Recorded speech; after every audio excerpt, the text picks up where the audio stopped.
मेरी माताओं से, मेरे भाइयों से, लाखों करोड़ों लोग शिव महापुराण की कथा यो आस्था चैनल पर और फेसबुक यूट्यूब पर सुन रहे हैं, उनसे भी कहूंगा, अगर लक्ष्मी नहीं आ रही, संपदा नहीं आ रही, व्यापार नहीं चल रहा, तकलीफ बहुत ज्यादा हो रही है, कष्ट पर कष्ट बढ़ रहा है, कोई अच्छा कर्म हो ही नहीं रहा, बैसाख के महीने में एक बीते से नाप कर छोटा सा सफेद वस्त्र ले लो, उस वस्त्र में 108 चावल के दाने रख लीजिए, एक सफेद पुष्प की पत्ती या पुष्प जो मिल जाए वो रख लो, फूल भी ना मिले तो एक चावल का दाना अलग से रख लीजिए। बैसाख के महीने में उसको अपने घर के जहां परिंदा होता है, मटका होता है, पानी भरने का स्थान होता है, जहां पर हम पानी पीने का भरते हैं, वहां उसको एक कटोरी में रख लीजिए। 3 दिन बैसाख के महीने में कोई सी भी तिथि, चाहे आप दूज, तीज, चतुर्थी ले लो, चाहे पंचमी, छठ, सप्तमी ले लो, चाहे अष्टमी, नवमी, दशमी ले लो, उसको रख दीजिए 3 दिन। चौथे दिन घी का दिया लेकर, वो पोटली लेकर, कुछ भेंट लेकर, जो आपकी मर्जी पड़े, दान के भाव से घी का दिया शिव जी के मंदिर में लगा दीजिए, और जो पोटली और जो भेंट है वो किसी भी ब्राह्मण जन को, गुरुजन को, किसी को भी प्रदान कर दीजिए उसको। अगर ब्राह्मण जन, गुरुजन नहीं ले तो कोई इसका मोल तत्व समझता हो, कोई सौभाग्यवती माताएं हो, कोई बहन बेटियां हो, उनको भी आप दे सकते। वृद्धि करने का, संपदा, रोग, आनंद, सुख प्रदान, इस रोग के लिए तो नहीं कर सकते, पर संपदा के लिए सबसे प्रबल है संपदा। कोई अगर आपका धन खाकर चले गया है, पैसा नहीं दे रहा, बस आप शिव मंदिर में जब दिया लगाएंगे और इसको वापस शिव मंदिर से पोटली को लेकर आएंगे, चाहे तो मंदिर में कोई ब्राह्मण देवता हो, पंडित जी हो, उनको भी दे सकते हैं, या किसी को भी दें, उस समय पर आपका स्मरण, दीप लगाते समय, दिया लगाते समय स्मरण होना चाहिए कि मेरा पैसा इतना गया हुआ है, बाबा ये रकम डूब गई है, ये पैसा चले गया है, ये प्राप्त होना चाहिए, मेरा व्यापार बढ़ना चाहिए। शिव करे, शिव की आराधना की ओर अग्रसर हो। तारकासुर का संहार भगवान कार्तिकेय ने करा है, षडानंद ने करा है, और तारकासुर का संहार करने के लिए आगे बढ़े।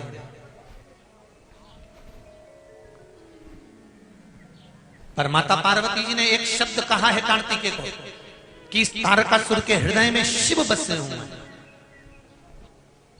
जिसके हृदय में शंकर बसा हुआ है, उसके हृदय में बाण नहीं लगना चाहिए, चोट नहीं पहुंचना चाहिए।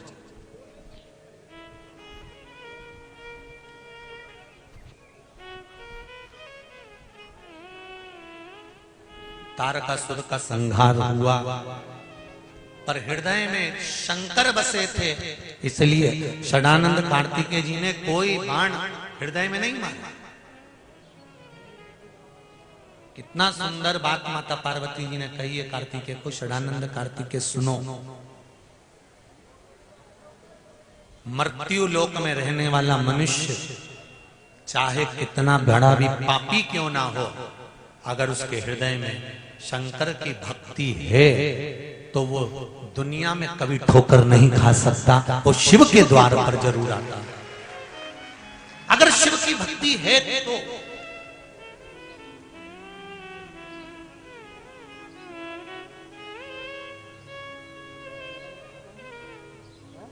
शंकर की भक्ति कभी खाने नहीं जाती। शंकर पर चढ़ाया गया 1 लोटा जल, शंकर पर चढ़ाया गया 1 चावल का दाना, शंकर भगवान पर समर्पित कर गई 1 बेलपत्र, शंकर भगवान को दिया गया 1 दाना अन्न का भी अगर तुमने शिव को समर्पित करा है तो वो खाली नहीं जा सकता। शंकर का मंत्र जाप जो आपने करा है, चाहे पंचाक्षर मंत्र नमः शिवाय बोलो, चाहे षडाक्षर मंत्र ओम नमः शिवाय बोलो, चाहे श्री शिवाय नमस्तुभ्यम बोलो, बोलो जरा जन के। श्री शिवाय नमस्तुभ्यं। जिससे एक माता का सरल स्वभाव होता है अपने पुत्रों के प्रति, एकदम सरल स्वभाव।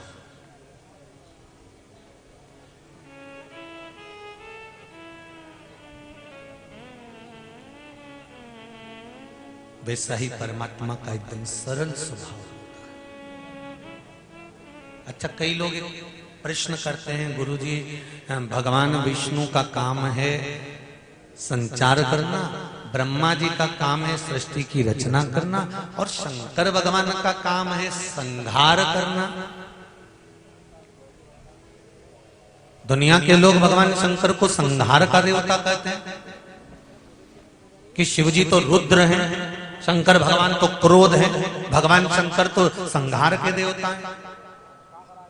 चलो ठीक है, अगर शंकर भगवान संहार के देवता हैं तो एक माता का स्वभाव भी तो देखो।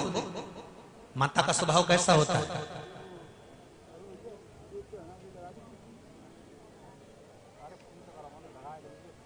500 रुपए बेटा मांगता है, मां कितने देती है? 100 रुपए। कितने देती है? 100। बेटा एक रोटी मांगता है, मां कितनी देती है? जम के बोलो जरा। 2।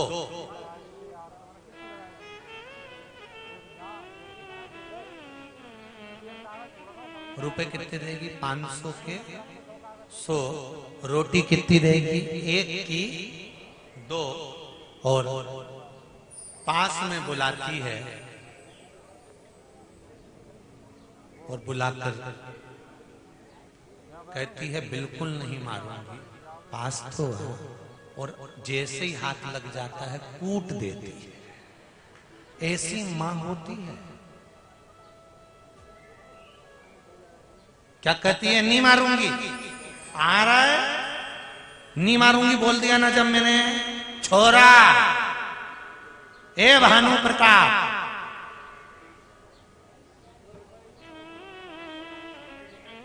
नहीं मारूंगी बोल दिया ना मैंने, नहीं मारूंगी नहीं मारूंगी, तू आएगा। और जो पकड़ा और जो कूटा, क्योंकि मां मां होती है। और कूटने के बाद मां रो भी ले, ऐसी मां होती है। ये मां को साधारण है। मां साधारण है क्या? मां बेटे से पूछा जाए कि उसका माँ का जीवन क्या है, एक बेटे से पूछा जाए माता का जीवन क्या है। और ध्यान देना महाराज,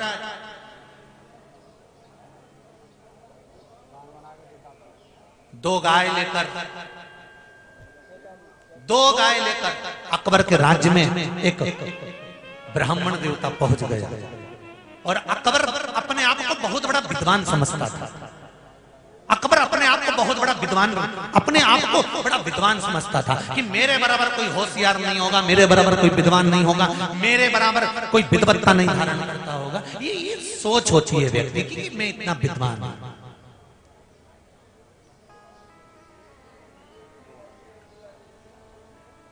एक ब्राह्मण देवता 2 गाय लेकर चले गए। दोनों गाय एक जैसी, दोनों की आंख, दोनों की नाक, दोनों का मुख, दोनों की पूंछ, दोनों का रंग एक जैसे। और उसने जाकर अकबर से कह दिया, महाराज ये मेरे पास 2 गाय हैं, इसमें एक गाय माँ है, एक गाय बेटी है। आप बताओ कौन सी माँ है, कौन सी बेटी है? जल्दी बताओ। अकबर ने देखा, घूमा फिरा कि दोनों तो एक जैसी लग रही है, कौन सी माँ कौन सी बेटी किसको मालूम। अकबर से नहीं हुआ कोई काम, बीरबल को बुलाया।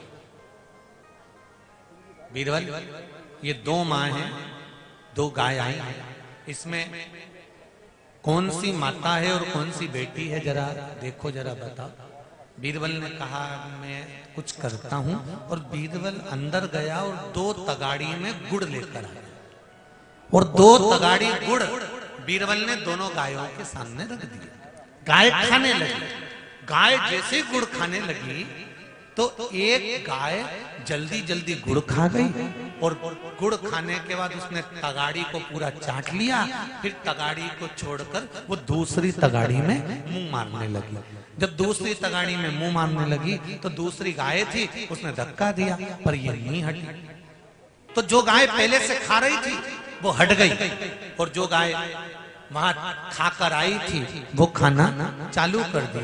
इतने में बीरबल ने कहा, महाराज ये जो पास में खड़ी है ना, अपनी तगाड़ी छोड़कर ये माँ है और जो खा रही है ये बेटी है।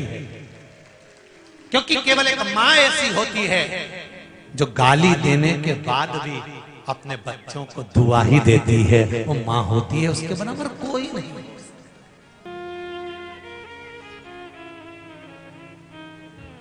बेटी चली गई मायके, बेटी कब तक आती है? जब तक उसके माता पिता जिंदा हैं तब तक। अगर माँ बाप नहीं है तो बेटियां मायके जाना बंद कर देती हैं। कोई पूछे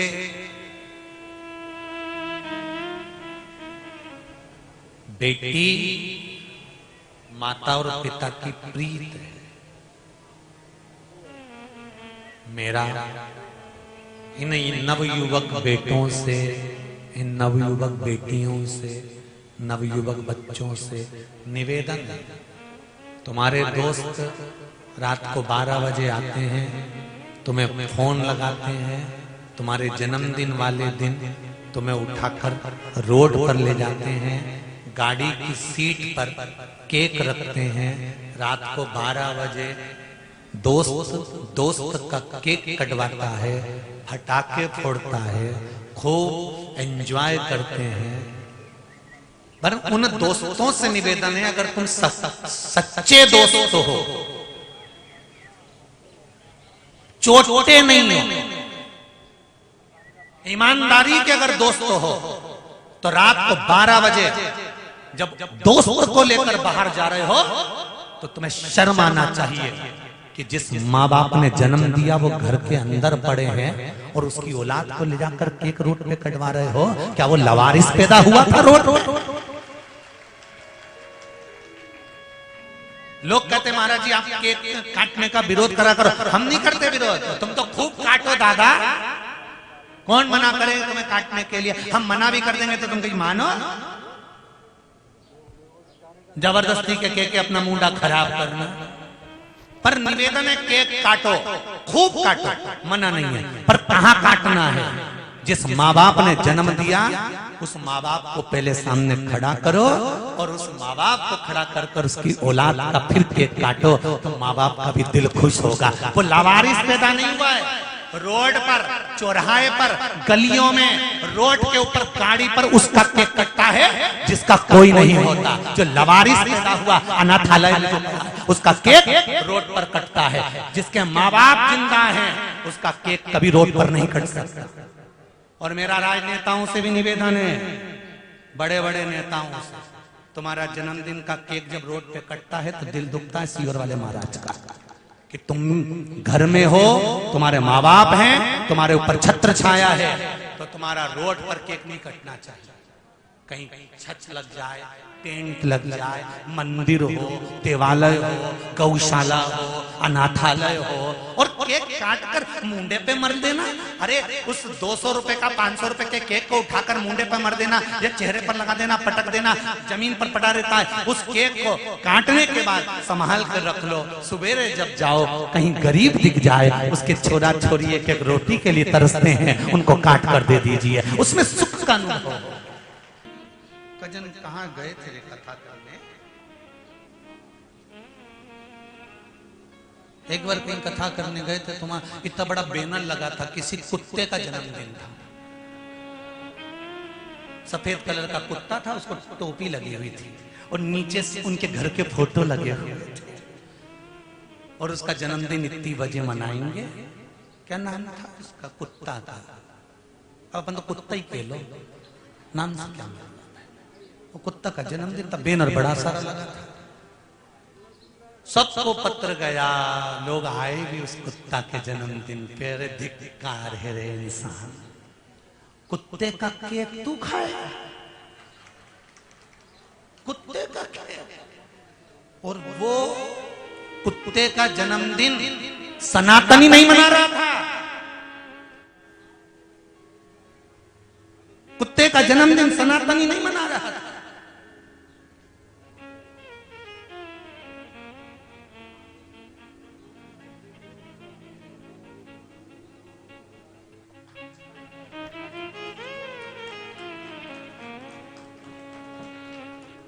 कुत्ता सनातनी नहीं पालता, सनातनी जन्मदिन नहीं मना रहा था, दूसरा मना रहा था। बस जन्मदिन और उसमें पहुंच भी गए ढेर सारे लोग। कुत्ता का केक, कुत्ता का केक। हमने पूछा सबसे पहले केक कटा होगा तो किसको खिलाया था? कुत्ते।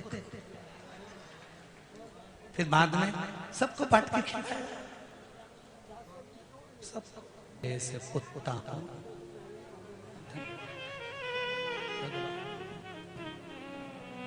निवेदन करूंगा, मनुष्य का जीवन मिला है, खुश होकर जियो। बड़ा दुख होता है जब मॉर्निंग वॉक में राम राम के नाम के समय पर भगवान की गोमुखी माला तुम्हारे हाथ में होना चाहिए और तुम कुत्ते की डोरी पकड़ के इतना बड़ा चड्डा पहन के होशियार बन के जब घूमते हो ना तो शर्म आती है तुम्हें देखकर। पर भगवान को भी बड़ी बड़ी बड़ी धन्यवाद देता हूं परमात्मा को कि तूने भी गजब की किस्मत लिखी ये सेठ जी की। इनके घर के बच्चों को दूसरी दासियां खिला रही और बारे किस्मत वाले तू घर के कुत्तों को खिला रहा। तेरे घर के बच्चों को छीछी छीछी समझ रहे? तेरे घर के बच्चों को छीछी वो दासियां करा रही, नौकर चाकर करा रहे, बहन बेटियां करा रही और तू कुत्ते को छीछी कराने मॉर्निंग वॉक में जा रहा है। किस्मत वाली, धिक्कार ऐसी किस्मत को। एक आध बार मिल जाए बस शंकर भगवान, उनसे पूछ लूं इसने कौन सा पुण्य करा था। चड्डा टी शर्ट कुत्ता घुमाते फिर माननी बात में। अरे शान सत्ता चली गई रे। सवेरे सवेरे उठो, हाथ में गौमुखी माला रखो और राम नाम श्याम नाम गाया करो। दरवाजे पर जाना, भगवान की चौखट पर जाना, सवेरे सवेरे राम नाम कृष्ण नाम शिव नाम गाना, भगवान की भक्ति में डूबने का प्रयास।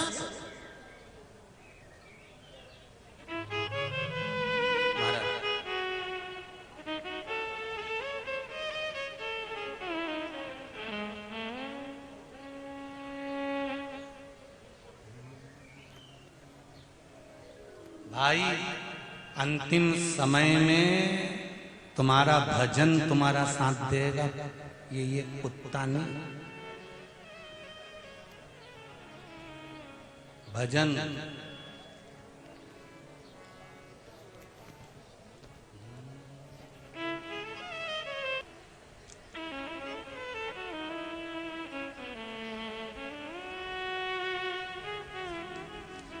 कोई सोनी जी हैं,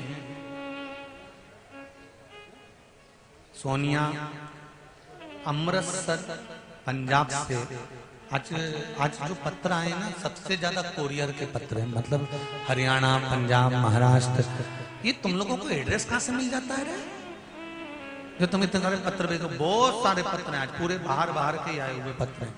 ये भी पत्र आया पंजाब से, कोई सोनिया है अमृतसर से। टीवी पर कथा सुनते हैं, शिव की ऐसी कृपा है, उन्होंने पत्र में लिखा है। हमने कुछ बताने के लिए पत्र नहीं लिखा, हम तो इतना सा लिख रहे हैं कि शंकर जी कब हमारे अमृतसर में आएंगे। शिव जी तो अमृतसर में ही है बहन।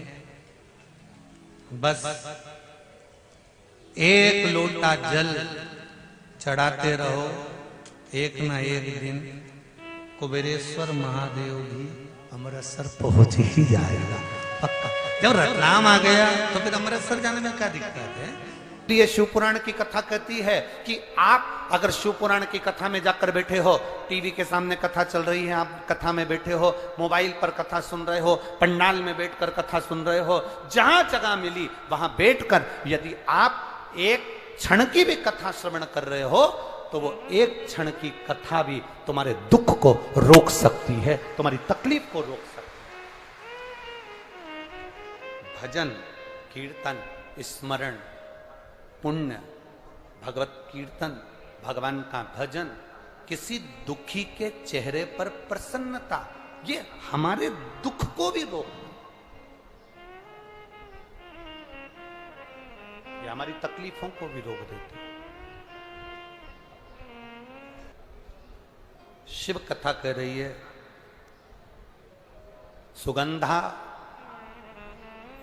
जिसको ऋषियों ने कहा था कि तुम एक काम करना, 16 श्रृंगार कर कर जैसे तुम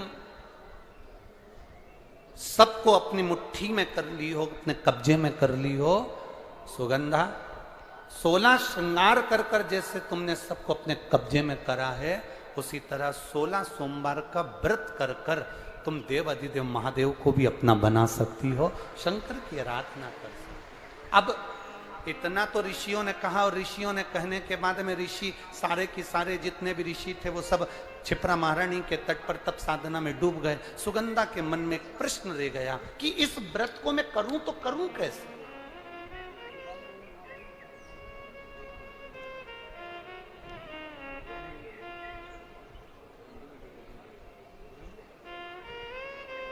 पशुपतिनाथ का व्रत और 16 सोमवार का व्रत, दोनों में एक अंतर है। पशुपतिनाथ का व्रत जब 5वां व्रत रहता है, उसी दिन श्रीफल बाबा को समर्पित कर दिया जाता है। बोलो सही है? उसी दिन 5वें व्रत में। पर 16 सोमवार का जो व्रत होता है, इसका जो उद्यापन होता है, वो 16 सोमवार पूरे होने के बाद 17वें सोमवार पर इसका उद्यापन का महत्व है। कितने सोमवार पूरे होना चाहिए? जम के बोलो जरा। 16 सोमवार पूरे होने के बाद 17वां जो सोमवार होता है, 17वां जो सोमवार है, बस उस सोमवार पर फिर इसका उद्यापन हो। 16 सोमवार पूर्ण होने, दोनों में अंतर है। अब मन में प्रश्न जागृत हो गया सुगंधा के। सुगंधा ने विचार करा कि मैं करूं तो करूं क्या। ऋषि तो तप साधना में बैठ गए, ऋषि तो तप साधना में लग गए, क्षिप्रा महारानी के तट पर बैठ गए। अब ये ना जाने कब उठेंगे और कब उठेंगे, और मैं कब इनसे पूछूंगी कि मुझे व्रत कैसे करना है, व्रत का नियम क्या है, व्रत करूं तो करूं कैसे, और इस व्रत को मैं कौन से महीने में उठा लूं जिससे मेरी जिंदगी की सार्थकता सिद्ध हो जाए।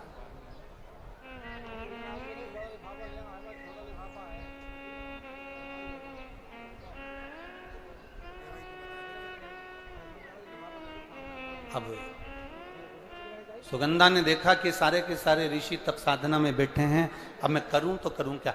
1 वर्ष निकल गया। सुगंधा उन ऋषियों के जहां पर वो तप कर रहे थे, उनके तप स्थली के सम्मुख में बुआरी काट रही है।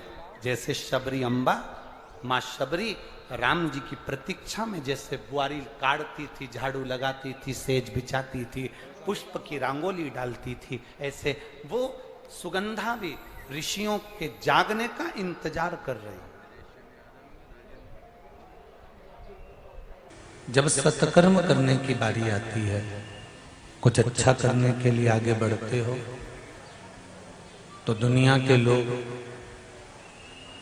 आपको रोकने का प्रयास करते हैं।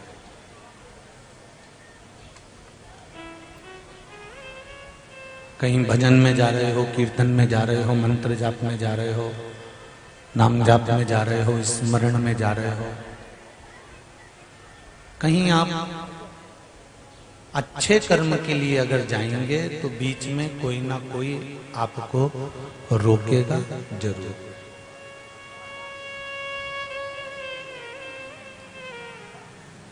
पर जब आप कोई अच्छे कर्म के लिए आगे बढ़ते हो, अच्छे कर्म के लिए जाने लगते हो, दुनिया भले तुमको रोके, मना नहीं है, पर ये पक्का है कि आप जब अच्छे कर्म की ओर बढ़ते हो तो आपके जो पूर्वज होते हैं, आपके जो पितृ होते हैं, आपके घर के जो बुजुर्ग होते हैं, वो जैसे ही आप अच्छे कर्म की ओर बढ़ते हो तो वो आशीर्वाद देना प्रारंभ कर देते हैं और मार्ग प्रशस्त कर देते हैं। हम अच्छे कर्म की ओर जब बढ़ते हैं तो हमारे पूर्वज, हमारे कुल देवता, हमारे पितृ देवता, हमारे आहूत देवता हमको वर देते हैं।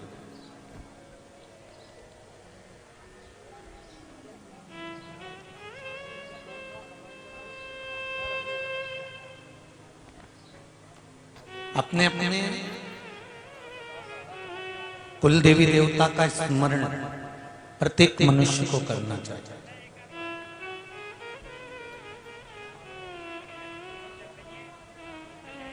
करते हो आप लोग? अपने अपने कुल देवी देवता को याद करते हो कि नहीं करते हो? करते हो। और शिव पुराण कहती है कि, मान लो स्कंद पुराण कहती है, शिव पुराण कहती है कि अगर कुल देवी देवता का नाम तुम्हें नहीं मालूम, स्थान नहीं मालूम, या तुम उनको नहीं जानते कि वो कहाँ हैं, हमारा कुल देव कौन है, हमारी कुल देवी कौन है, तो घबराना नहीं है। फिर शंकर और पार्वती को अपना कुल देवी देवता मान लेना चाहिए।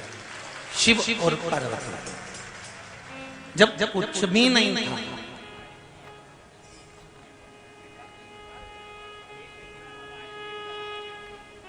अरे भाई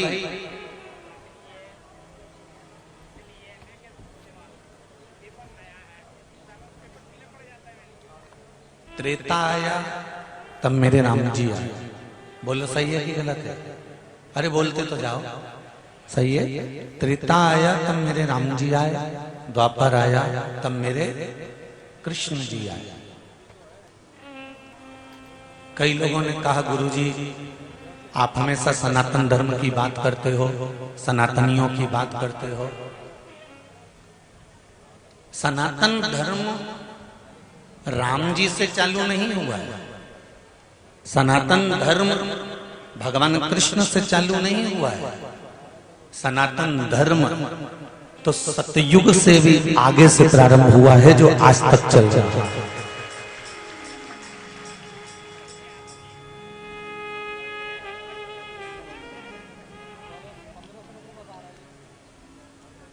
ना जाने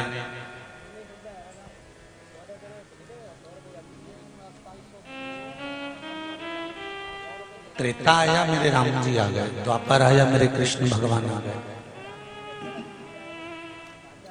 पर मेरा शंभु, मेरा शंकर, मेरे शिव, मेरे ओघड़दानी, ये आपने राम जी का रामायण पढ़ी होगी या रामचरितमानस का दर्शन करा होगा कि लंका पर मेरे राम जी चढ़ाई कर रहे हैं तो शंकर भगवान की पूजन कर रहे हैं। भगवान कृष्ण के यहाँ जब संतान नहीं हुई तो वो भगवान शंकर की पूजन कर रहे हैं।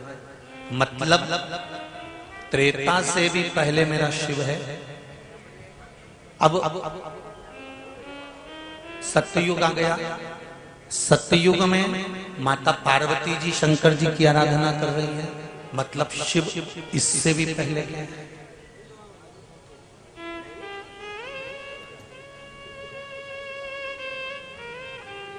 ये सभी देवी देवताओं की मूर्ति तो बाद में बनी। सबसे पहले तो जो ब्रह्मा और भगवान विष्णु ने जो घर्षण कर कर और घिस कर अग्नि का जो शिवलिंग प्रकट करा था, एक प्रतिबिंब प्रकट करा था, मृत्यु लोक में सारी मूर्तियां देवताओं की बाद में बनी। सबसे पहले अगर इस पृथ्वी पर कोई मूर्ति होती थी तो वो केवल शिवलिंग होता था, इसके सिवा कुछ नहीं होता। भारत की भूमि को जहां से तुम खोदोगे, पृथ्वी को जहां जहां से खोदना चाहो खोदना चालू कर दो, उसके नीचे शिवलिंग जरूर मिलेगा, ये निश्चित है। क्योंकि कुछ था ही नहीं शंकर के सिवा।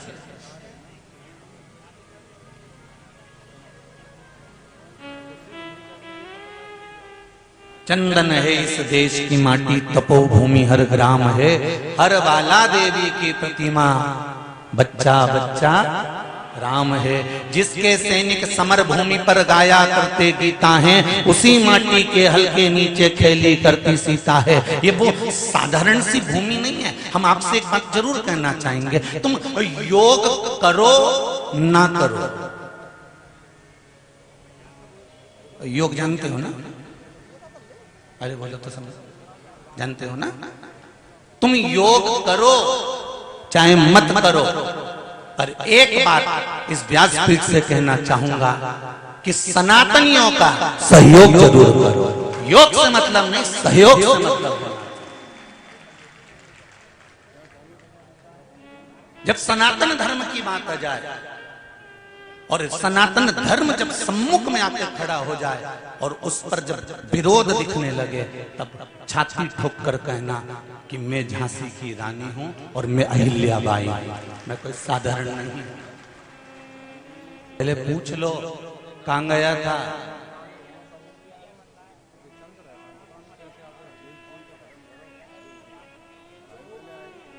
सत्कर्म की ओर बढ़े।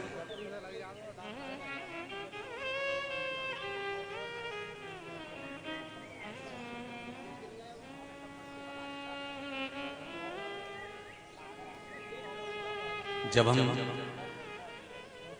अच्छा करना चाहते हैं तब कुछ ना कुछ अड़चन जरूर आती है। बुरा कर्म करने जाओगे कोई अड़चन नहीं आएगी, तुम झूठ बोले जाओ बोले जाओ बोले जाओ, कोई नहीं मना करेगा तुमको। तुम बेईमानी करे जाओ, कोई मना नहीं करेगा। तुम कहीं जाकर वेश्यावृत्ति कर रहे हो, जुआ खेल रहे हो, मांसाहार कर रहे हो, मदिरा पान कर रहे हो, गलत काम कर रहे हो, किसी के साथ धोखा कर रहे हो, किसी के साथ छल कर रहे हो, कोई तुम्हें नहीं समझाएगा कि मत कर। पर जब तुम अच्छा काम करने लगो, शंकर जी के मंदिर जाने लगो, शिव जी का त्रिपुंड माथे पे लगाने लगो, चंदन लगाने लगो, भस्मी लगाने लगो, या तुम गले में रुद्राक्ष की माला पहनने लगो, या हाथ में तुम रुद्राक्ष धारण करने लगो, या तुम्हारा मन पड़े तो तुम बेलपत्री उठाकर उसको खाने लगो, तो तुम्हारे जितने दोस्त मिलेंगे, जितनी सहेलियां मिलेंगी ना, ये तुमको टॉर्चर करती रहेंगी। लो ये भी आ गई सीवर वाली महाराज की भक्तन। तुम शंकर मंदिर गए और तुमको टोकने वाले ढेर मिल गए। तुमने गले में रुद्राक्ष की माला पहनी और तुम्हें टोकने वाले मिल गए। तुमने हाथ में रुद्राक्ष पहना और तुम्हें टोकने वाले मिल गए। तुमने त्रिपुंड लगाया और तुम्हें टोकने वाले मिल गए। मैं तो ये नवयुवक भाइयों से कहना चाहूंगा कि अगर तुम्हारा लकी समय नहीं चल रहा हो और तुम्हें गुड लकी बनना है, तो मस्तक पर सोमवार की सोमवार त्रिपुंड चंदन का लगाना प्रारंभ कर दो, तो एकदम लकी बन जाओ, यह पक्का।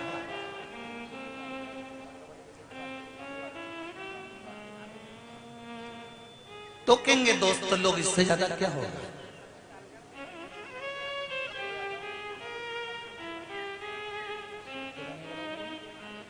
पहले हंसी उड़ती है जो धर्म की ओर बढ़ता है, सत्कर्म की ओर बढ़ता है, अच्छे कर्म की ओर जो बढ़ता है, पहले उसकी हंसी उड़ती है, फिर उसका विरोध होता है। अरे क्यों जा रहा है, क्यों चक्कर में पड़े हो, वो सीहोर वाला तो पगला है, उसमें तो अक्कल नहीं है, वो तो हर कुछ बता देता है कि समी पत्ता चढ़ाओ ने, बेल पत्ता चढ़ाओ ने, ये पत्ता चढ़ाओ ने, पानी चढ़ाओ ने, धतूरा चढ़ाओ, और दुनिया पागल हुए जा रही है। अगर पागल हुए जा रही है तो आज एक किसी का व्हाट्सएप पर मैसेज था रायसेन से। आपके रिश्तेदार रहते हैं रायसेन में? किसी के किस किस के रहते हैं, जरा हाथ उठाओ। रायसेन में कोई परिचित रहता हो तुम्हारा?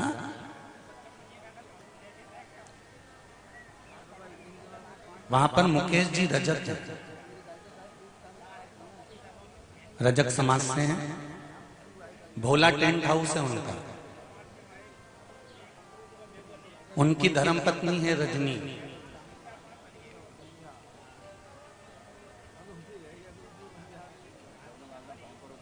जो जज की परीक्षा 50 बार दे चुकी थी, पर पास नहीं हुई, हार गए। पत्नी ने कहा, मैंने यूट्यूब पे सुना है कि शिव महापुराण की कथा पूरी सुन लो और जो कामना कर कर सुनो वो कामना शंकर जी पूरी करते हैं। रायसेन में गुरु जी आ रहे हैं, एक बार प्रैक्टिकल करने में क्या जाता है। और वो रजनी रजक ने अपने पति से कहा कि मैं 7 दिन रायसेन के दशहरा मैदान में शिव महापुराण की कथा सुनूंगी।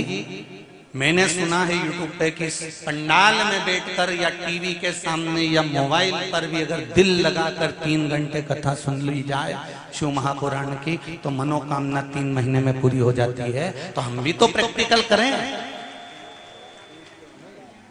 जज की परीक्षा दे रही थी, उसने 7 दिन शिव महापुराण की कथा पंडाल में रायसेन के दशहरा मैदान में श्रवण करी।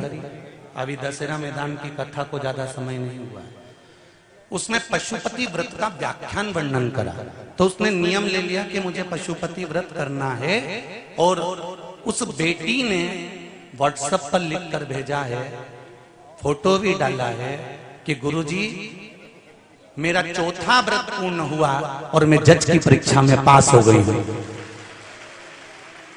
मैं सिविल जज बन गई हूं, मेरी सिविल जज की परीक्षा में मैं उत्तीर्ण हो गई। ये शिव कृपा।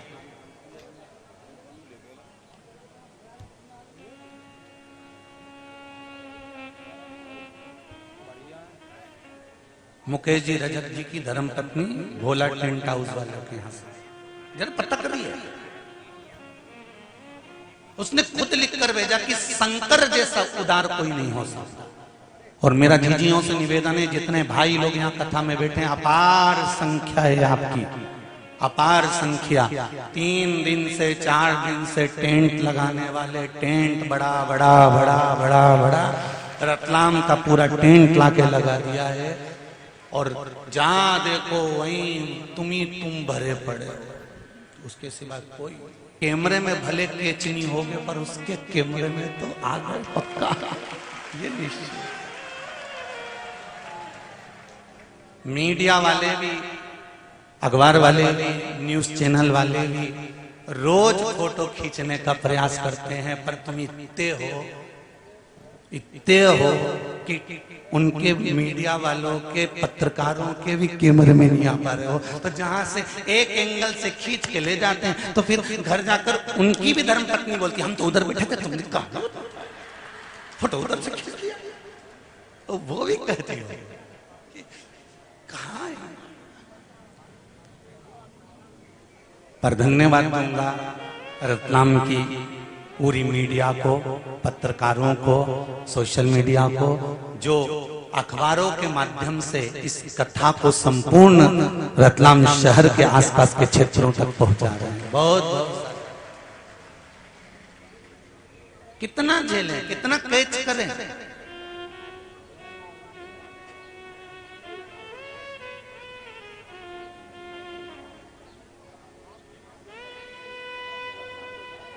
आपकी भक्ति बड़ी प्रबल है, पर एक निवेदन जरूर करूंगा कि भक्ति में दिखावा मत करना। दिल से शिव महापुराण की कथा सुन रहे हो, दिल से शंकर जी की पूजन दिल से करना। जो मांगोगे मेरा देवाधिदेव महादेव देने में देरी नहीं करेगा। दिल से मांगो। में टेंशन हमको हो जाता,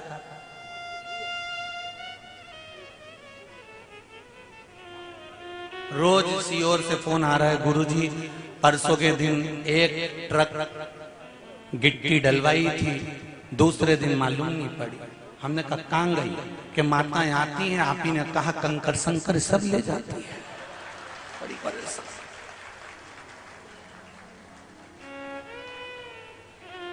अरे तुम्हारा पांव पड़ू जी, तुम्हारा हाथ जोड़ू।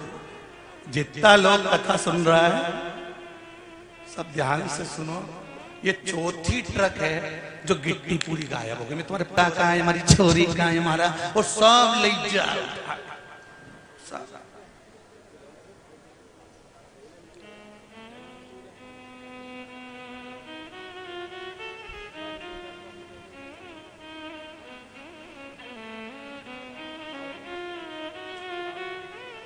करो सत्संग, करो भजन। हमने ये कहा है कि कंकर संकर है, मतलब शिव हर जगह पर विराजमान है। लता में, पत्र में, पशु में, पक्षी में, जलचर में, थलचर में, वायुचर में, और शंकर केवल कंकर में ही नहीं। जब आपका जन्म हुआ था आप भी एक पिंड थे, शिवलिंग की तरह, एक पिंड की तरह थे। और पिंड होने के बाद जब आपका जन्म हुआ तो शिव रूपी श्वास आपके शरीर को दी गई। और शिव रूपी श्वास जब आपके शरीर को दी गई, जब आदमी जब तक चल रहा है तब तक ये शरीर है। शिव रूपी श्वास जब तक इस शरीर के अंदर चल रही है तब तक ये शरीर है। और जिस दिन शिव रूपी श्वास निकल जाती है ये केवल शव बन जाता है, इसके बाद ये शरीर नहीं रहता। तो ये श्वास ही शिव है, इसको हमें पहचानना है। तुम्हारे दरवाजे पर तुम जिस परिवार में रहते हो, कुटुंब में रहते हो, नाते रिश्तों में रहते हो, तुम्हारे देवर जेठों के साथ रहते हो, तुम्हारे सास ससुर के साथ रहते हो, तुम उनको समझो कि शंकर के रूप में ये हमारा परिवार मिला हुआ है। हमें घर में जो भोजन बनाना है वो किसी दूसरे के लिए नहीं बनाना, हमें जो भोजन बनाना है हमें शंकर के लिए बनाना है। जो खाएगा वो शिव ही तो है। जो पशु को पूजते हैं, पक्षियों को पूजते हैं, नदियों को पूजते हैं, देवताओं को पूजते हैं, कंकर को पूजते हैं, वृक्षों को पूजते हैं, आकाश को पूजते हैं, पाताल को पूजते हैं, तारों को पूजते हैं और सूर्य चंद्र को पूजते हैं। यही तो सनातन धर्म की पहचान है।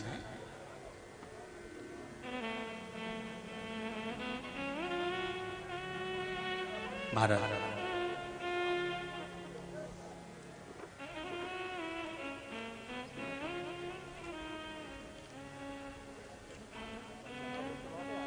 बस हमारी भक्ति में दिखावा नहीं होना चाहिए और भक्ति का बल श्रेष्ठ होना चाहिए। भक्ति का बल श्रेष्ठ कैसे होगा? आप भक्ति के बल को श्रेष्ठ कैसे कर सकते हो? तो उसके लिए भी शिव महापुराण की कथा कहती है कि हमें हमारे भजन का अहंकार नहीं करना, हमें हमारी पूजन का अहंकार नहीं करना।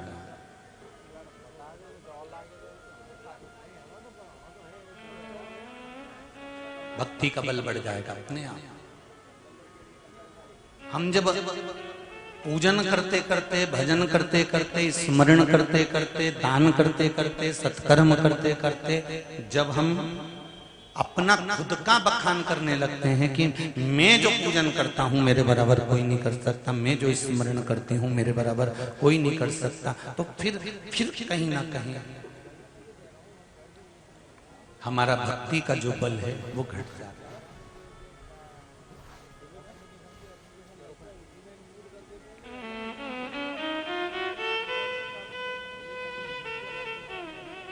आप भी करो। कल कथा कह रही थी चांगुणा की कि अपने बेटे को भजन का बल दिया, एक फल शिवजी को दिया, वही फल उसने खाया तो वो फल का बाल बांका नहीं हो पाया। बाद में बेटा दौड़ कर आया और उसने भी भोजन करा। फिर वो थाली में मांस नहीं रहा था, 56 भोग बन गए थे।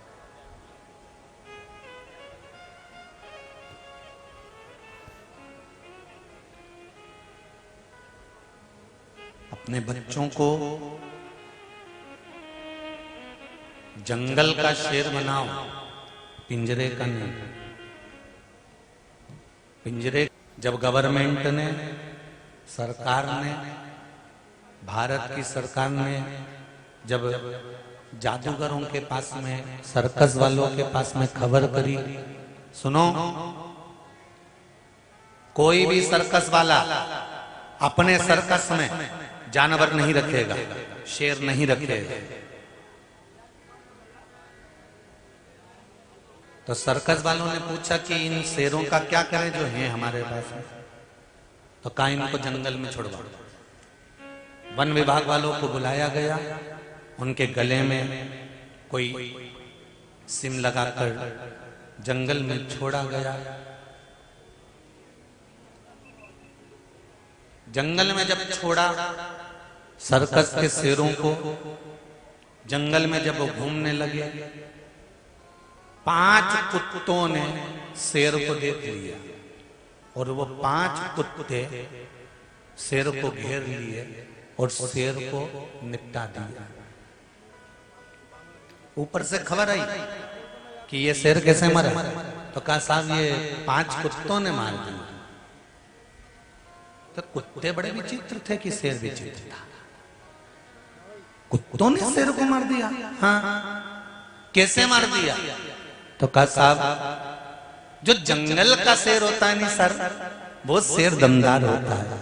जो पिंजरे में रहकर बड़ा होता है ना, उसका शिकार तो कुत्ते कभी भी कर जाते हैं, कभी भी। मैं सीधी सीधी तो नहीं कह सकता, पर समझ जाना रे तुम सब लोग। इस व्यासपीठ की मर्यादा रखकर शब्द कहूंगा, पर उसमें आपको समझना होगा। पिंजरे के शेर को कुत्तों ने मार दिया, अपने बच्चों को पिंजरे का शेर मत बनाना कि दबा दबा कर रखा जाए। मत जा, मत जा, दिख नहीं रहा कितनी गलत स्थिति चल रही है, कहां जा रहा है? और दबा, और दबा दे, और दबा दे, और डुकरिया तू निपटी और 5 कुत्ते इसको निपटा जाएंगे। इसलिए सनातन धर्म कह रहा है शेर बनो, और वो भी जंगल के।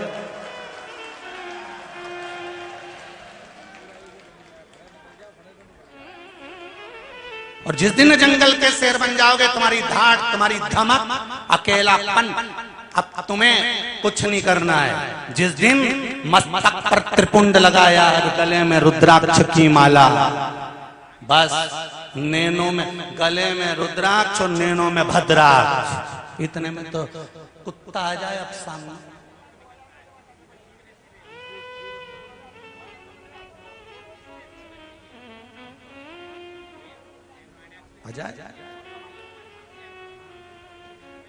धारण कितना सुंदर कहा है। अर्जुन को रात्रि को स्वप्न दिखा, और अर्जुन ने सपने में क्या देखा कि एक गाय ने बछड़े को जन्म दिया, और बछड़े को जन्म देकर गाय उस बछड़े को चाट रही है। चाटते गई, चाटते गई, चाटते गई, चाटते गई, चाटते गई, गाय बछड़े को चाट चाट कर उसकी पूरी खाल चाट गई। उसके शरीर पर केवल मांस रह गया, और मांस रहा, और बछड़ा चिल्लाता रहा, चिंगाड़ता रहा, और बछड़ा रंभाता रहा, और गाय बछड़े को चाटे जा रही है, चाटे जा रही है, चाटे जा रही है, और बछड़े की खाल निकल गई है। अर्जुन के नेत्र खुल गए। नेत्र खुले तो अर्जुन भगवान कृष्ण के पास दौड़ कर गया, और भगवान कृष्ण से जाकर कहा, कन्हैया मैंने एक स्वप्न देखा है। कन्हैया ने पूछा कौन सा स्वप्न है? अर्जुन कहते हैं एक गाय ने बछड़े को जन्म दिया था, और उस बछड़े को चाट रही है, प्रेम कर रही है, चाट रही है, प्रेम कर रही है। चाटते चाटते उसने पूरा शरीर चाट लिया, और उसकी खाल भी चाट गई, मांस मांस बचा है, और वो बछड़ा मरने की कतार पर आ गया है। क्या ये क्या है? भगवान कृष्ण कहते हैं अर्जुन ये स्वप्न नहीं है, ये कलयुग का दर्शन हो रहा है। कलयुग में माता पिता अपने बच्चे को जन्म देंगे, इतना प्रेम जताएंगे, इतना लाड़ जताएंगे, इतना प्रेम, खाना नहीं खाए तो मोबाइल पकड़ा देंगे। माँ दिन भर उसको पीछे दौड़ दौड़ के खिलाएगी, मारा छोरा, मारा छोरा, मारा छोरा, और जब बच्चा रोए तो उसको गोदी में खिलाएगी। वो जो कहेगा माँ को करना पड़ेगा, वो जो कहेगा बाप को करना पड़ेगा। माँ मुझे 500 रुपए चाहिए, 1000 निकाल कर देगी। माँ मुझे ऐसे कपड़े चाहिए, माँ कपड़े सिलवा कर देगी। माँ मैं इस दुकान से कपड़े नहीं लूंगा, उस दुकान पर जाऊंगा, मैं इंदौर जाऊं, रत्लम जाऊं, मैं बस ये बच्चे का प्रेम। अर्थात गाय अपने बछड़े को चाटे जा रही, चाटे जा रही, चाटे जा रही। तुम भी अपने बच्चों को शे दिए जा रहे, दिए जा रहे, दिए जा रहे, और इतना बिगाड़ दिया कि जैसे ही अब बच्चा कुछ नहीं कर रहा। बच्चा अब दिन भर में 50 बार अपने माँ बाप से ही झूठ बोल रहा है, और कहाँ जा रहा है और कहाँ बता रहा है। इसमें तुम्हारी गलती है। ये कलिकाल की लीला भगवान कृष्ण कर रहे हैं। अपने बच्चे को ज्ञानवर्धक बनाइए, संस्कारवान बनाइए, विद्यावान बनाइए, धैर्यवान बनाइए, और वीर बनाने का प्रयास करिए। और बच्चों को जंगल का शेर बनाना, पिंजरे का नहीं, ये तुम्हारे हाथ में है, कोई दूसरे हाथ में नहीं है। 50 चीज बाद में खरीदो, पहले वहां से एक किताब खरीदो जिससे हम अपने बच्चों को संस्कार दे सकते हैं कि इसको पढ़ो। नहीं समझ में आए तो हमसे पूछो।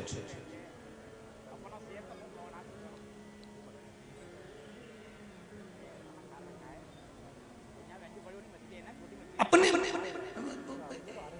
एसी का कमरा नहीं छूटता, हैंडसेट नहीं छूटता।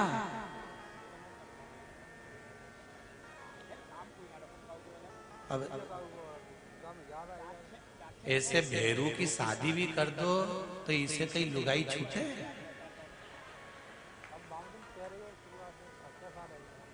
ससुराल भी जाए नहीं वो मायका, तो ये तुरंत तू अभी कहीं करेगी जाके, तो कहीं बस जाऊं, हमारे यहाँ भी कार्यक्रम है तो मैं 1-2 दिन रह के आ जाऊंगी। ये तो तैयारी करी, मेरी बेटे जी लगा जा, तू गई मैं पहुंची। और माता पिता कह रहे घर में रहे, जिन दिन से शादी हुई उस दिन से हमसे अच्छे से ही नहीं बात कर रही है। ये आदत किसने डाली है? आपने अपने उसको संस्कार नहीं दे, बहुत जरूरी है। बच्चों को कार मत दिलाओ, संस्कार दिलाओ। कार दिलाओगे तो बच्चे बेच कर खा जाएंगे, संस्कार दिलाओगे तो कारों की लाइन लगा देंगे तुम्हारे पुत्र तुम्हारी पुत्री। ये पीछे नहीं हटने वाले। केवल तुम्हारा विश्वास, तुम्हारी भक्ति, तुम्हारी श्रद्धा। घर के बच्चों से कहो 1 लोटा पानी लेकर शंकर जी के मंदिर जाएगा, मम्मी मैं नहीं जाऊंगा, मेरे को शर्म आ रही है, मैं नहीं जाऊंगा, तो तू सोच के बैठ जा, रोटी भी नहीं मिलेगी। मैं दोस्त क्या खा लूंगा, कितना दिन तेरा दोस्त खिलाए, मैं भी तो देखूं। और चली जा चूड़ा बांध के दोस्त के घर, कहाँ का है रे तू, इधर आ। यही संस्कार दे मेरे छोरा को कि मंदिर मत जा, कहाँ तेरी माँ बुला इधर, और छाती पर चढ़ जा कि कौन है और उसकी माँ से कि तेरे छोरे को भी के शंकर मंदिर जा, हमारा छोरा को लेके। अगर मंदिर जाएगा तो घर में रोटी खाएगा, और नहीं जाए तो जाऊं ना। थोड़ा सा मोह का त्याग करो और बच्चों को संस्कारवान बनाने के लिए, सनातनी बनाने के लिए आगे बढ़ो। नहीं तो से आए, तुम्हें मालूम है इतनी बजे दुकान से आएगा, मोबाइल में कथा लगा दो शिव महापुराण की। वैसे तो मुझे विश्वास है कि आप लोग अगर कथा में आ रही हो तो आपके पति भी शिव भगवान से, शंकर से जुड़े हुए जरूर हैं, तभी माताएं यहाँ पर कथा में आ रही है। मुझे विश्वास है, ये मेरा भरोसा कहता है कि मेरी दीदियां, मेरी बहनें, मेरी माताएं, मेरी बेटियां अगर शिव महापुराण की कथा में मेरी माएं आ रही हैं तो इनके पति, इनके ससुर कभी मना नहीं कर सकते। वो कह देते होंगे जा कथा में जा, क्योंकि उसको मालूम है कि जब ये कथा सुनकर आएगी, रोटी बनाएगी तो कथा का स्मरण करती रहेगी। भोजन जो बनेगा उस भोजन में कथा का रस आ जाएगा, जो खाएगा उसके भीतर शिव पुराण पहुंच जाएगी और उसका भी उद्धार हो जाएगा। तो मना नहीं कर सकते, मैं नहीं मान सकता कि कोई मना करे। मना तो केवल तुम्हारे बेस्ट फ्रेंड, और ये जो किटी वाली होती है ना, स्माइल प्लीज, बस ये कभी कभी मना कर सकती है। अरे मोबाइल बंद करना, दिख नहीं रहा सब किटी में बैठी हैं। मेरी किटी की बहनों से निवेदन है, किटी पार्टी भी रखना है तो 1 बजे से 4 बजे तक क्यों रखना, 4 बजे के बाद रखना, हम कथा सुनेंगे। और किटी में जाओ, चाहे मीटिंग में जाओ, चाहे पार्टी में जाओ, सबसे पहले अगर वहां बैठे हो तो थोड़ी देर राम नाम, कृष्ण नाम, शिव नाम का जाप होना चाहिए, उसके बाद किटी पार्टी प्रारंभ होना चाहिए। नहीं तो नहीं जा। कथा सुन के जाने के बाद घर के लोग भी तुमको देख कर कहें अम्मा थोड़ी बदली बदली दिख रही है, तो समझो तो बदला हुआ, नहीं तो जैसी थी धापों की भाई वैसी की वैसी, तो कहीं मतलब नहीं। भगवान शंकर का स्मरण कह रहा है, आप करो शिव भक्ति, मस्तक पर त्रिपुंड हो, गले में रुद्राक्ष की माला हो, मुख पर शिव का नाम हो, श्री शिवाय नमस्तुभ्यम। साथ में बोलिए जरा सभी लोग, जो दिल की बात है वो बाबा से कहते हुए भगवान शंकर को बोलते हुए हृदय से कहिए, चित्त वृत्ति में, भगवान की अविरल भक्ति में जो सुख है वो सुख कहिए। एक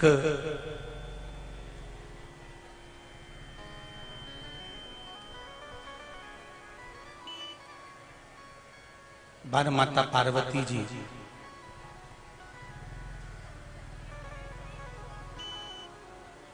तप साधना में बैठी हुई,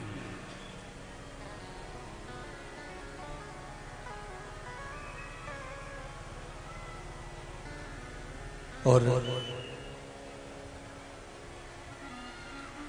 उस तप साधना में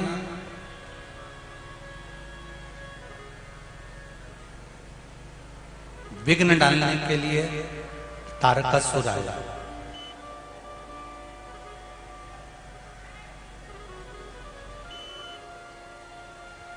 कभी कभी जिनसे आस लगाकर बैठते हैं ना, वो भी दुख देकर चले जाते हैं।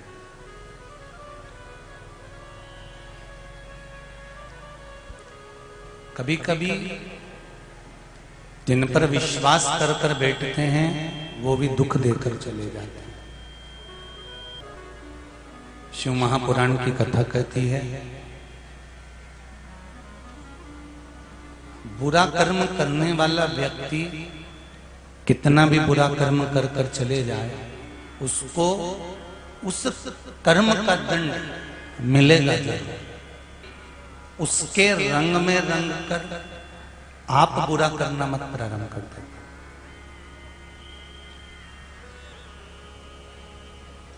एक संत गंगा जी का स्नान कर कर आ रहे हैं, और एक व्यक्ति जो उनसे ईर्ष्या रखता है, जलन रखता है, उनसे ईर्ष्या का भाव रखता है, वो पेड़ पर चढ़ा हुआ है और उनके ऊपर पान थूक रहा है।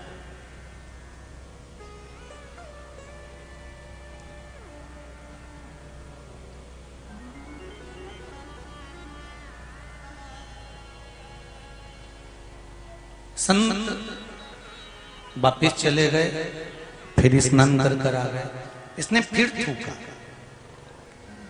संत फिर चले गए, फिर आया, इसने फिर थूका। आखिरी में इसके मुख में जितना पान का थूक था वो सब समाप्त हो गया, और पान का पिक जब समाप्त हो गया तब वो नीचे उतर कर आया और गुरु जी के पास आकर प्रणाम कर कर बोला, गुरुदेव मैंने इतनी बार आप पर थूका, पर आपको गुस्सा नहीं आया, क्रोध नहीं आया, आपने मुझे अपशब्द नहीं कहा।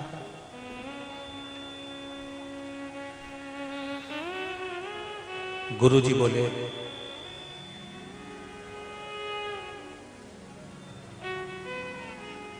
भाई तू थूक रहा था, मैं गंगा नहा रहा था, चले जाता था। आज तेरी कृपा हुई ना, इसलिए तेरी कृपा से आज मुझे इतनी डुबकियां लगाने का फल मिला।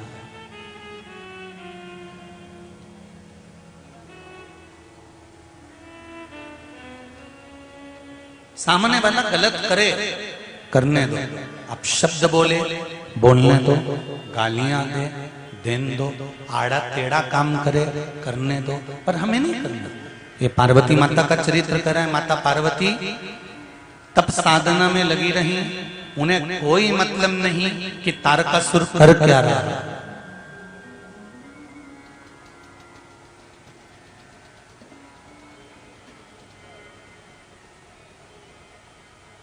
गुरु जैसे अपना कर्म करता है, माता पिता अपना कर्म करते हैं, बस गुरु का काम क्या है? शिष्य को निर्मल कर देना, और निर्मल कर कर उसको परमात्मा के दरवाजे पर लाकर छोड़ देना।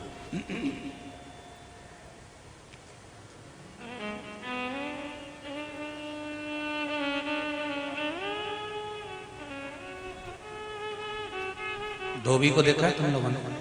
धोबी, उसके कपड़े से कोई लड़ाई है क्या? धोबी की कपड़े से कोई उसकी परेशानी है क्या? कपड़े से कोई उसका विवाद है क्या? अरे बोलो तो जम के। नहीं है, नहीं। जब उसके कपड़े से लड़ाई नहीं है, विवाद नहीं है, परेशानी नहीं है, फिर वो कपड़े को तक क्यों रगड़ता है? कपड़े को ले जाएगा गर्म पानी में, उसको उकालेगा, डालेगा, फिर घाट पे ले जाके जो कूट पत्थर पे, और बच जाएगा तो मोगरी से कूट, मोगरी से बच जाएगा तो ब्रश से रगड़ने के बाद में फिर पानी में पच्छी, फिर पच्छी, फिर पच्छी, फिर धूप में डाल दिया 2-3 घंटे के लिए, कड़क की धूप उसमें पटक दिया, फिर वापिस लाया, प्रेस गरम करी और गरम प्रेस के ऊपर धर के और उसका सारा सल मिटा दिया, और सल मिटा के घड़ी करके फिर उसको ले जाके सेठ जी के यहाँ वापिस दे दिया। अब धोबी की कपड़े से कोई लड़ाई है क्या? अरे बोलो तो जम के। नहीं है, नहीं होए तो बता दो जीजी हो, हमने तुम्हारा कहीं बिगाड़ा हो? समिति वालों, जजमान, और बिगाड़ा भी हो तो तुम हमारा क्या बिगाड़ लो?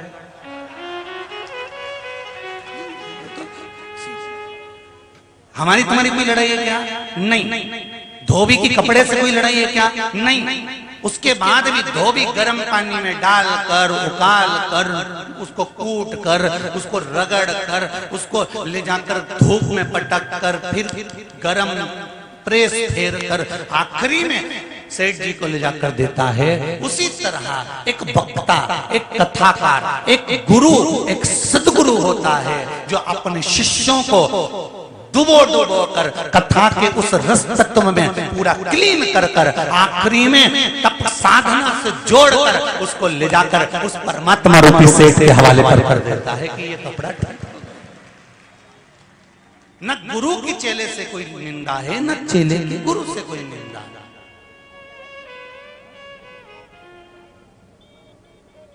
हमारी और तुम्हारी कोई विवाद इतना नहीं, बस गुरु रगड़ेगा, घिसेगा और खूब घिसेगा, खूब रगड़ेगा, खूब साफ करेगा, साफ करने के बाद उसको ले जाकर फिर परमात्मा के पास ले जाकर छोड़ देगा। हाँ हो।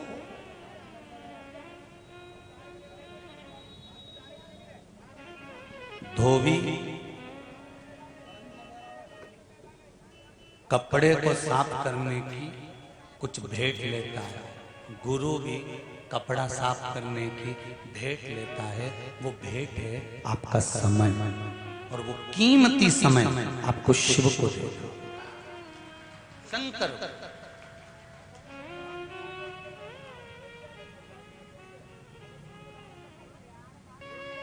आज सवेरे एक माता जी करें थे, गुरु जी कथा करते हैं तो कितनी दक्षिणा लेते हैं? हमने कहा यही तो जजमान है तुम्हारे सामने, इनसे पूछ लेना।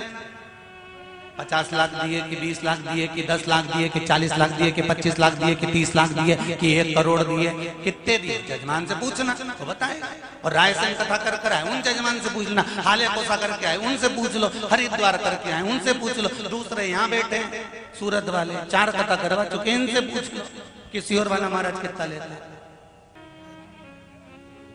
बेलपत्र जो चढ़ी है, इससे बड़ी कोई कीमत सियोर वाले महाराज के लिए नहीं है। हमारा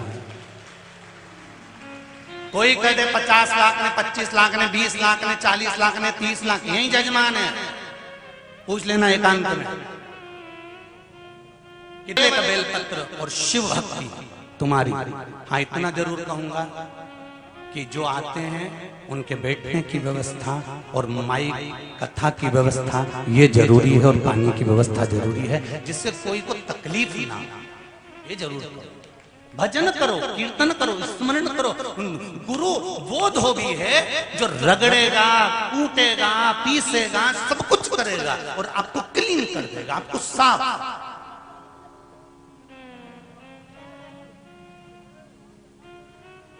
और एकदम निर्मल कर आपको ले जाकर परमात्मा के सामने छोड़ देगा, भगवान के सम्मुख में ले जाकर वो छोड़ेगा। क्योंकि जैसे कपड़े को धोने के बाद, धोबी क्लीन करने के बाद में सेठ जी को देता है, गुरु भी आपके जीवन को निर्मल कर कर परमात्मा को दे देता है कि अब ये तुम्हारा हो गया, अब ये भटकने वाला नहीं है, अब ये तुम्हारा हो चुका है। और अभी ये कथा पूरी हो जाएगी, 3 तारीख, ये 29 को समापन होगी, 3 तारीख से सेमली अर्चन, सुहागपुर रोड, बाबई, नर्मदा, होशंगाबाद जो है नर्मदापुरम, होशंगाबाद नर्मदापुरम। तो सेमली हरचन में, सुहागपुर रोड पर सेमली हरचन है, बाबई के पास में, पिपरिया के पास में, वहां मंडी प्रांगण के अंतर्गत सुंदर, जैसे ये कथा चल रही है शिव महापुराण की, बैसाख शिवरात्रि शिव पुराण, जो वहां कथा होगी सेमली हरचन में, वो नर्मदा शिव महापुराण की कथा होगी। मां नर्मदा का महत्व समझेंगे। माता नर्मदा के कितने विवाह हुए, माता नर्मदा के विवाह होने के बाद उनके सास ससुर ने माता नर्मदा जी को क्या कहा, माता नर्मदा जी की सास ने नर्मदा जी से क्या क्या काम करवाया,